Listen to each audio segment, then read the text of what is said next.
ทุกคนคะวันนี้เรามีเรื่องเกี่ยวกับพลายศินรงค์ช้างทูตสันทวไมตรีของเราที่น่าสงสัยอีกแล้วค่ะและเราอยากจะชวนทุกคนมาช่วยกันดูลายไทม์นี้ไปพร้อมๆกันนะคะเราลองย้อนกลับไปดูคลิปเก่าๆตั้งแต่วันที่7 มกราคม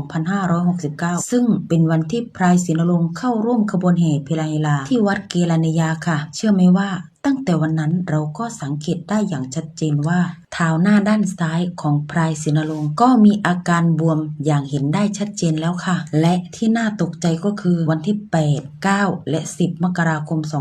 2569พลายศินรงค์ยังต้องเดินขบวนแห่ต่อเนื่องทุกวันเห็นได้เลยว่าเท้าของพลายศินรงค์บวมมากเลยค่ะและที่น่าตกใจไปกว่านั้นอีกก็คือขบวนแห่ของวันที่4ลากยาวล่วงเลยไปจนถึงวันที่11จนถึงตี 1ก็ยังไม่มีวี่แววว่าขบวนจะจบลงค่ะแต่จุดที่ทำให้เราต้องตั้งคำถามคือในช่วงวันที่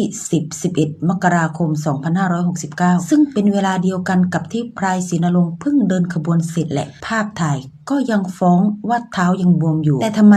ผลการตรวจจากสัตวแพทย์อย่างไม่เป็นทางการในช่วงนั้นกลับระบุว่าช้างสุขภาพปกติดีและไม่ได้มีหมายเหตุเรื่องเท้าบวมไว้เลยล่าสุดวันที่18และ24 มกราคมคลิปของชาวศรีลังกาที่เผยแพร่ในโลกออนไลน์ก็ยังยืนยันอยู่เหมือนเดิมว่าเท้าของพลายศินรงค์มีอาการบวมอยู่เราเลยอยากชวนทุกคนคิดค่ะว่าเกิดอะไรขึ้นกับการตรวจในครั้งนี้ทำไม